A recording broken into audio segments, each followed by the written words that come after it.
Hi, folks. Welcome to another episode of Film Study. This is Ken McCusick, and we're here for a special episode on the AFC North, which has an unbelievable number of moving parts that have been moving all over the parking lot puzzle these last couple of days. Joining me to talk about that is Paul S. You know him as at the NFL Analyst on Twitter.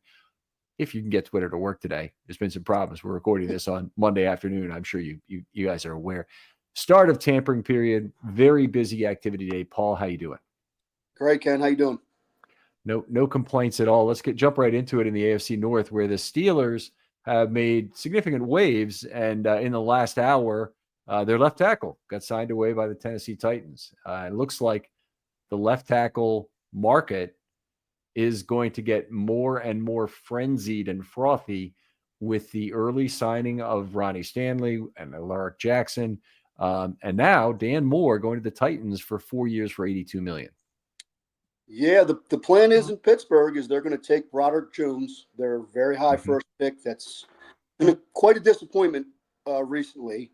They're going to take him and move him to left tackle and see if that works out. But they're going to need somebody over there, and that seems to be the plan as of right now for them. We'll save the best for last and talk about DK Metcalf second. A big trade with Seattle to pick him up. The price in terms of draft capital is not going to seem high to people who frequent Twitter or think that, typical wide receivers are worth a first and a third. He's traded for a second round pick because it's a Steelers second round pick is going to be a mid second round pick, not a high one. He had 1 year left on his deal, and I don't have it in front of me, but it was a 3-year deal for $72 million that he was signed for. So the Steelers are in for a big hard swallow on an extension that's coming up real soon. Yeah, they had as I mentioned before, they had to spend a lot of cash, and this was pretty much the only way they can do it because their contract structures are such that they don't offer a lot of guarantees. So that kind of takes them out of the upper end of the free agent market because you really can't secure those guys without significant guarantees. So the next best option is to go out and make a trade like this and give them a huge extension. And initial reports I saw were 5 for $150. And I thought 30 million, it's kind of about right, maybe a little rich. When I saw it was 33 million AAV in new money, that is a big number because that changes the market for a lot of players coming up that we're going to be talking about with the Bengals, especially. Yeah, it is. You're right. It hurts the Bengals from that standpoint. This, of course, gives the Steelers Pickens and Metcalf on the outside. Pickens will be a UFA next year. I can't see him staying with Metcalf, but we'll see how that plays out. Yeah, it really seems like they're trying to move on from Pickens. They tried to do it last year with Ayuk, pay that guy versus pay Pickens. Now the question is Pickens going to be a good soldier for this last year playing for nothing? Well, you know the answer to that question. Right. So I thought who was it? Sharp had a good comment about it. He said 2 diva receivers, similar, in stature and whatnot. What could go wrong, kind of thing. It's a great comment. It's one of those things that, of course, that's good. That's going to be tough. And there's all kinds of posts on it about the Steelers boards. If you want to have a good laugh, go over there and look at that. As bad as the wide receiver situation is, though, the quarterback situation in Pittsburgh is getting even more frothy and with some stuff in there you don't want to see if you're a Steelers fan. So there are 4 guys at least that the Steelers are considering. First is Justin Fields. Prototypical kind of running quarterback, hasn't put it together as a passer. We'll keep moving here. Josh Wilson, of course, who was their starter last year, they went with at the end of the year. He came back from his injury. He replaced Fields. They said that was the plan all along. Fields had played pretty well. Josh Wilson was, for the year, not terrible, certainly pretty good deep ball thrower. A lot of problems that Josh Wilson has typically had that all basically stem from being very short in terms of seeing the middle of the field. I think, as I understand the market, the guy they're really looking to sign is Sam Darnold.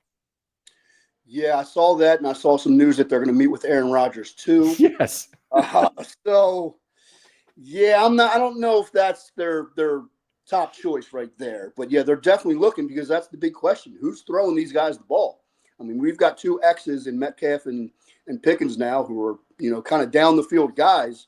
So who are you going to pick? Fields is obviously going to be the cheapest, but in his situation right now, he's definitely going to want to go to free agency. He's young. He's the youngest. He's got the most upside. Um, but yeah, they're probably going to be. Is it going to be Fields? Is it going to be Russell Wilson? Or it could be Darnold? We don't know right now. It could be any of those guys. Like you said, a lot of moving parts right now, but they need to find somebody. Right. There are a lot of teams in the National Football League that have not settled on their starting quarterback for this year. And we're starting to get down to the real dregs. When you talk about choosing among Fields, Wilson, Darnold, and Rodgers, you're really talking about the middle to bottom echelon of the NFL in terms of what you could expect in terms of quarterback production.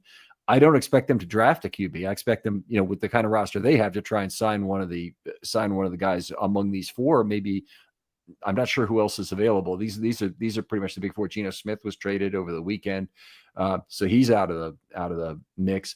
Not sure exactly what they might do, but I don't expect it to be a draft. You got any different feeling about this? No, yeah, I mean they're clearly trying to win. So it's going to be one of those four. Which one, we don't know. I could make arguments for each one of them. So we're just gonna have to see and let that play out. Right. I'd have a very hard time making an argument for Rodgers. I think he's the last resort, the last resort of a scoundrel, so to speak. There's a great quote out there on the board that I just have to say.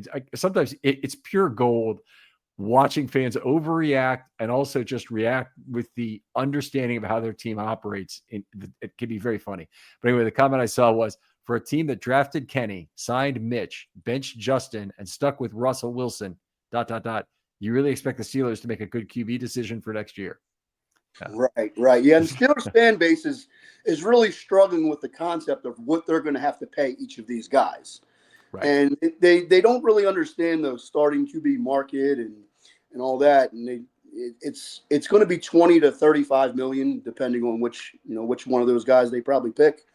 But yeah, there are issues with all those guys in one way or another. So I think the issue is that it's going to be more than that. And, Lamar Jackson is on a 52 and a half, whatever it is, $1 million AAV contract. But I think if it's Sam Darnold, it's probably 45 million, probably. If it's Josh Wilson, it might be 35 million. If it's Justin Fields, it might be 30 million. But I think all of these guys are going to be, people are going to be biting their tongues looking at the contract they paid. Yeah, they are. That's quarterbacks. There's only 32 spots, and if you're paying one to start for you, pretty much, it's not going to be cheap. Let's move on to the Bengals because they have a different set of problems. They Josh Allen re-signing the extension. I don't really think that's the news a lot of people think it is. There's extensions made in advance. They're purely financial moves made to extend and defer money. And I expect the Ravens to have one for Lamar Jackson, despite the fact there's 3 years left on his contract. The fact that it's got money involved in it that seems large is not really that big a deal. There's already a ton of money on Lamar's contract. This is just going to be spreading it out differently, adding a couple of years at high value, but spreading that money out differently. I think Burrow is next in line probably to get a extension of some sort, or he could be, but I mean, I think the one thing the Allen deal does is it kind of helps the Ravens go to Lamar and say, can we get something done here? Because we really need to. So I mean, the AAV was real good long term. So now Allen's locked up for 6 full years. So yeah, that should be interesting. Probably won't happen anytime soon if I had to guess, but it definitely kind of helps the Ravens if I had to guess on that. I do think there's a pretty good chance it happens this offseason. And when EDC had the conversation about Lamar having input into the offensive players on the roster and whatnot, the implication in a certain way, or the way it was taken by a lot of the people, is that he's really talking about Mark Andrews, or he's talking about a wide receiver, blah, blah, blah. But I don't believe that's it. He said he was going down to see Lamar about that. And I think that the real topic is going to be the extension.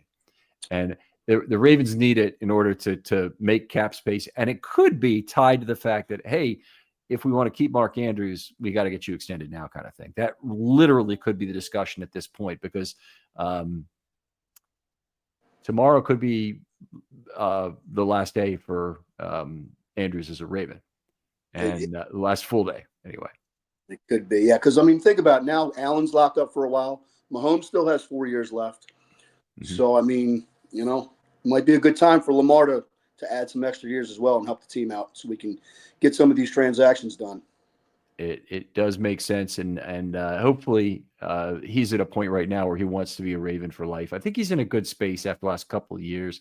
Doesn't mean he won't want to really maximize who he is and the value, but you know what I really wish with Lamar Jackson was there'd be a way to maximize his endorsement value outside the team, but I'm not sure in the Baltimore market that there's enough total advertising dollars to make that happen. You know, we love Lamar, and, you know, if we saw him on commercials for Walmart or for other things, I mean, we you know, that would be perfectly good. I just don't know that there's a national ad for him that would be like Mahomes' State Farm deal or anything like that. And obviously, you know, the one guy who's really dominated the Baltimore local advertising market is Justin Tucker. And I think the natural heir to that throne is probably Patrick Ricard of the current Ravens. Yeah, I totally agree. Any local deals he gets are going to be, you know, on the smaller side. So it's just going to be tough. But yeah, I totally agree, Ken. All right, let's move on and talk about some other players on the Bengals. The franchise tag on T. Higgins, and this is the second one for him, by the way, really leverages contract negotiations with him going forward, because he's starting with a big number. Yeah, they could sign him to a long-term deal, but he also makes a huge number this year. So he knows he's kind of in the driver's seat with regard to those discussions. The Bengals have a lot of big contracts. The Bengals' problem is not that they don't have the cap room to sign most of these guys, particularly if they slightly changed the structure of the contracts and used a little more, you know, leverage in the deals, which would leave more on the back end to make those players, you know, really want to play them out. The problem with them is that they are concentrating a lot of their total team salary into what is likely going to be 4 players in 2025. Yeah, the Bengals are the one team that got a whole bunch of bad news the past couple of days, because if you think about T. Higgins, for example, last year he's probably a $25 million player. At the beginning of the league year, maybe he's a $28 million player. Now when DK Metcalf goes out and gets $33 million, you know, he's probably looking for something similar, or maybe even a little more. And then you flip that into Jamar Chase as well. Same thing. He was probably looking at 35 last year. Beginning of the league year, just because of cap inflation, it goes up to maybe 37, 38. But now when you have Myles Garrett signed the highest non-quarterback contract at $40 million, he's going to be at least at 40 or 41 now. So it's just, Mike Brown tends to look at things from a risk mitigation standpoint. And I think last year with T. Higgins on the franchise tag, you know, there you go. And even before this DK Metcalf deal, I thought T. Higgins was going to be incredibly hard to sign because of all the reasons you mentioned. He has significant leverage right now. One, because he's got basically $48 million in the bank that he didn't have last year before the season.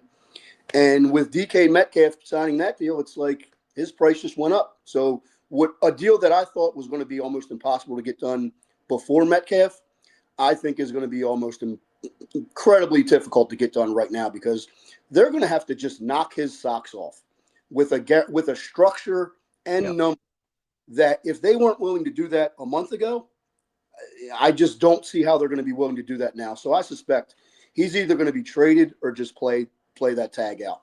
I just don't see how they're going to come to a compromise with the floor being raised so much, you know, with that Metcalf deal. It just, that Metcalf deal complicated things in a massive way for the Bengals. There aren't that many teams who really want the T. Higgins contract at this point. So, and want to give the Bengals anything for it. I mean, you know, possibly compensation that would be similar to what to the Metcalf deal, maybe a second round pick for Higgins, and then you know, another team signs him to a Normo deal. I think probably the compensation is less. I think it might be a third round pick for Higgins. It's definitely not a 1. But anyway, we'll move on. Trey Hendrickson made a trade request. Is going to be allowed to test the market himself. The Bengals said, go to the market. I don't think that necessarily means Trey Hendrickson is leaving the Bengals, who are still in good shape to sign him if they so desire. But he obviously saw the money given to Max Crosby and is excited and wanting to explore. Yeah, the issue with Hendrickson is he is in a peak position right now when he's coming up. He's had 35 sacks over the past 2 seasons. And there are only 3 players in NFL history who have had that production over 2 years. He is 31, but still, he's coming off of insane elite production. He's got 1 year left. And once again, the Bengals look at it like we're paying this guy 50% of market value pretty much for that last year. Right. So, and again, going back to the risk mitigation, he's a 31-year-old. He's not a 27-year-old. So the Bengals probably see that as a little risky, even though if you go look at how elite pass rushers age, they age very well typically.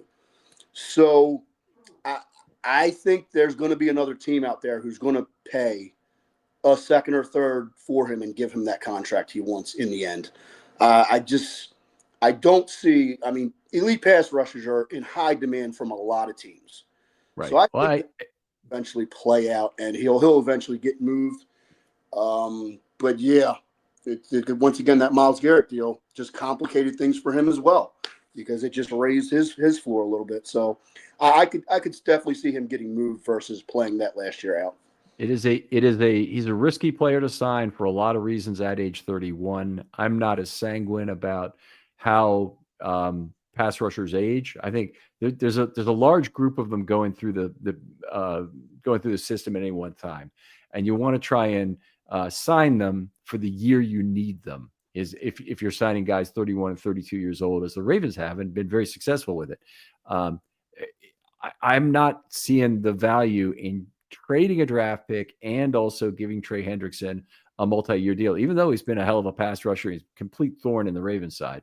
Love to see him in the NFC. I would be really surprised, honestly, if the compensation is anything more than a mid to low second round pick. Yeah, I agree. And the thing is, you got to think if they lose him off of that defense, that is a big loss. Yep. They've had a lot of other losses too with guys they've released. Yep. So I mean, that defense, which was not stellar, I think they finished about 20th last year. If they trade him, that is a giant loss for that defense. By the way, they did today re-sign BJ Hill. Another one took place about an hour ago. 3 years for $33 million. I'm actually excited for that one because I think that might help set the market on Travis Jones. So he's definitely a similar, very important component of the Bengals pass rush, and he definitely could be a guy that and he's been injured, so that's part of the reason why I think the dollar figure is lower. But it'll be interesting to see how the Travis Jones negotiations go from here. Correct. I hope they're happening. We haven't heard anything about him, but the Ravens are good about not talking about who they're working with until they're ready to talk about the. I thought that's the one Oso. I think I sent you the DM about it. Odigizua, yeah. I think Travis Jones's number is a lot more clearly defined now because of that BJ Hill deal and because of that other deal. Okay, so I would hope that something gets done there. Osa, different player from Travis Jones, honestly, in my mind. He's a 3-tech. He's more like Matabike than he is like Travis Jones, but that would tell you that Travis Jones is kind of in a different category. The guys who are like him are Cameron Hayward and like Travis Jones and BJ Hill are two good ones in the division. I'm trying to think of other players in the NFL who fall in this category. If you were a little bit older, we would have and had been a little bit more consistent so far in his career. We'd have the Eagles guy Jordan Davis would be in that category. But anyway, I'm still hopeful that the Hill signing means good things for Travis Jones. Right. All right. The Bengals are down to about $40 million in effective cap space, which honestly is still plenty to sign everybody if they're willing to do any kind of leveraging of the contracts. But that can be approved. And they already have the franchise tag on T. Higgins is already included in that. The money for paid Chase is already included that. If they extend Burrow, they actually reduce their, improve their cap position. Yeah, and one thing I wanted to throw in here about the Bengals, go look at that Orlando Brown Jr. contract they signed him to, because they stepped way out on a guaranteed money ledge that I've never seen them or many other teams do. They gave him 4 for 64. And instead of giving him a typical $16 million signing bonus and that's it, they gave him $31 million signing bonus, fully guaranteed, which was basically 45% of the contract. And I suspect that might be causing some issues for Higgins and Chase, because that's the only contract they've ever done like that. And I'm really shocked they actually did it. It might have been what they had to do to get him. Yeah. But that could be causing problematics with the guarantees for Higgins and Chase. Yeah, the contract still, I wouldn't say it has a ton of risk in there for the team. He's making $6.4 million this year. He makes 13.1 next year. There are some roster and workout bonuses which bump those by about $1 million per year. Here's the problem, and the Browns have run into this, so we'll move on to them next, but we'll tee it up with this, is that you can't over-lever a contract and expect the player to be honorable about filling it out. And that's Myles Garrett told Cleveland, basically, screw you.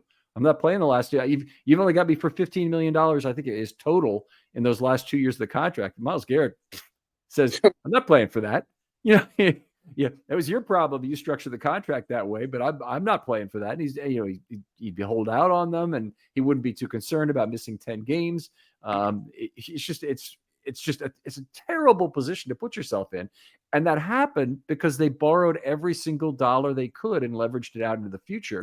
And it's a very foolish way to deal with a player.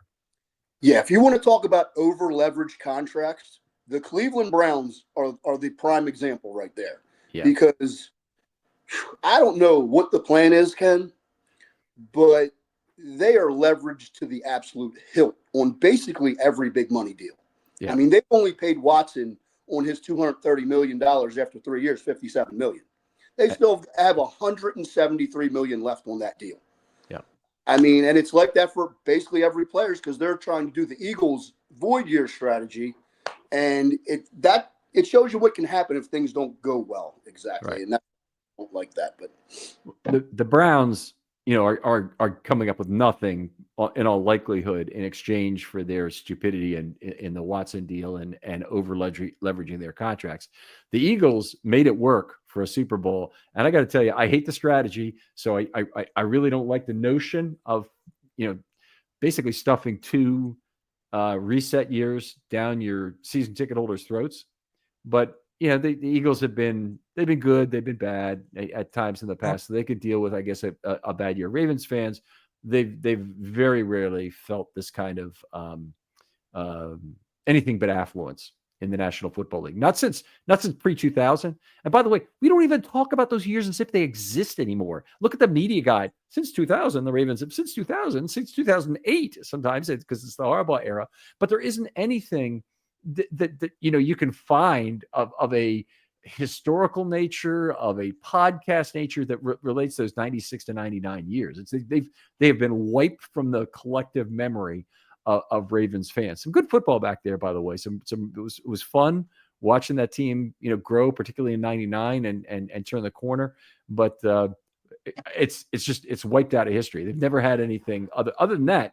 It's these individual years like 2015 and 2021 and the late season injuries to Lamar in 21 and 22 that really stick out as downturns in Ravens history during that period. Yeah, the good thing is we're set up for the next few years here, so I don't project any downturns in the near future for the Ravens, because as long as you draft well and you can sign your guys early, you're going to be just fine. Yeah, their cornerstone players are in place. And by the way, the Ravens led the entire NFL in, I believe, both Pro Bowlers and All-Pro designations last year. It's not reasonable to have a Pro Bowler or an All-Pro at every single position.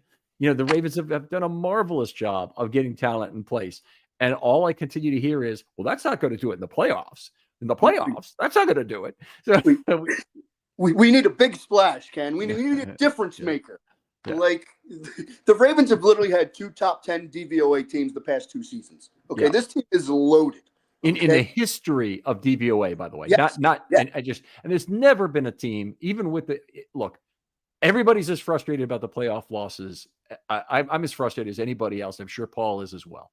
But I love this level of football that the Ravens are playing at, and I'm buying in for another season and rolling the fucking dice. And if it were to happen 3 more years in a row at this kind of level, I'd be thrilled.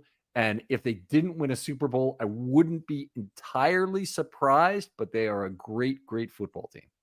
Yeah, the level Eric DeCosta is operating right now is just, it's unbelievable. And it just shows with all these of our own players that we need to lock up now in the future. I mean, it's a blessing to have that, versus having to do what the Steelers did, go outside the organization, give up draft capital, and pay huge money because you haven't drafted well in the past. So, and in the NFC, those strategies for roller coaster parity, sacrificing the future, either trading draft picks or loading up on void years, those have worked because there really haven't been dominant quarterbacks.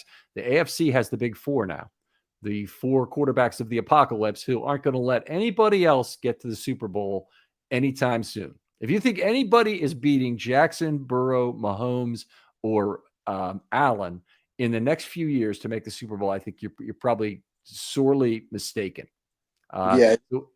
In order to get to the Super Bowl in the AFC, you got to run the gauntlet. Yeah.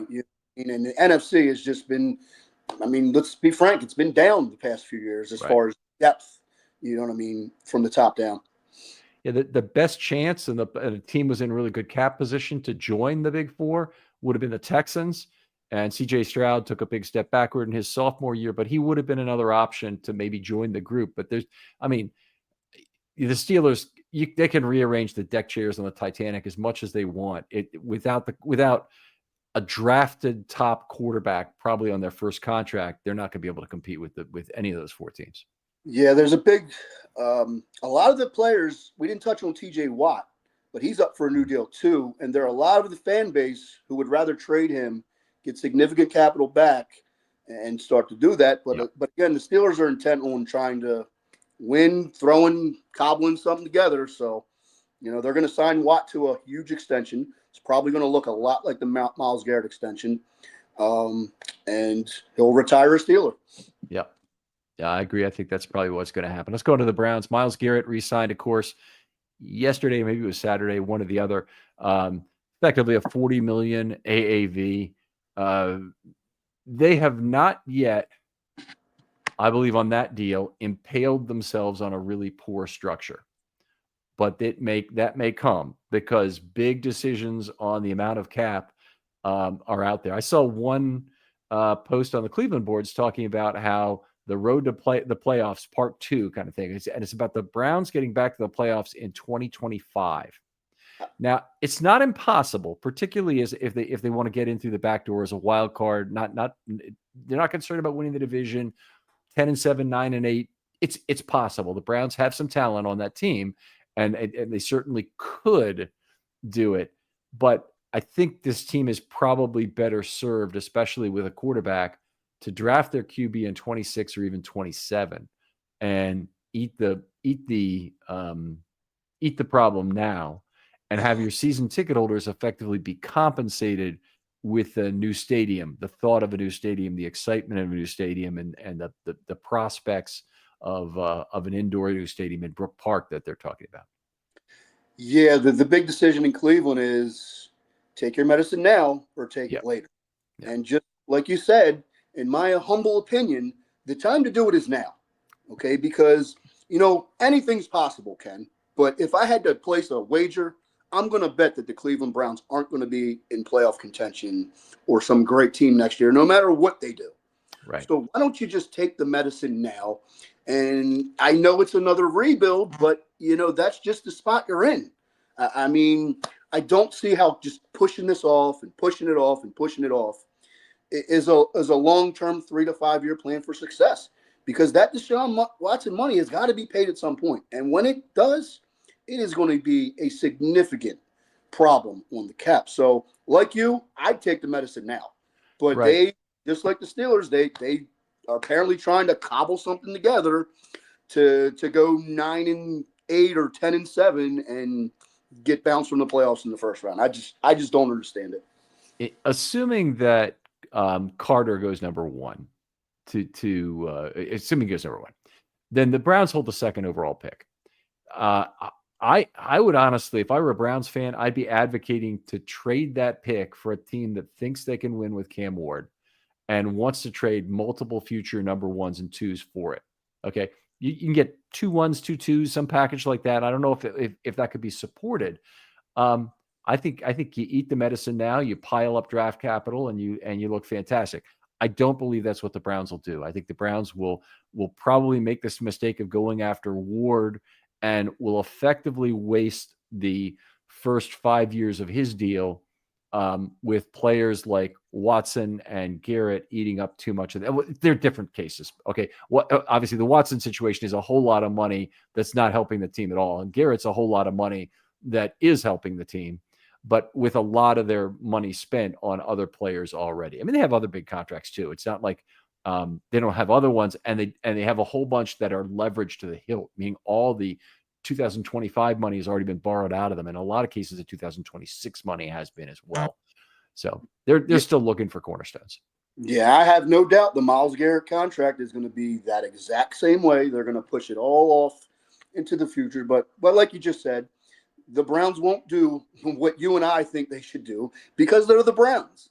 And, it just seems like they can't get out of their own way.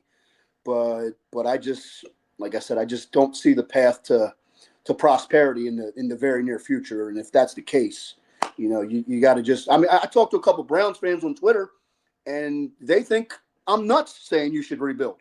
Like, no, we can compete. Oh, okay. You go try that and see what happens in 2025. But, thankfully they're in our division and we can typically beat up on them because of this mismanagement. Yeah, I mean, obviously the loss to the Browns was very significant to the Ravens this last year. But, the Browns are another team that in theory is trying to pick a quarterback off the carousel this offseason.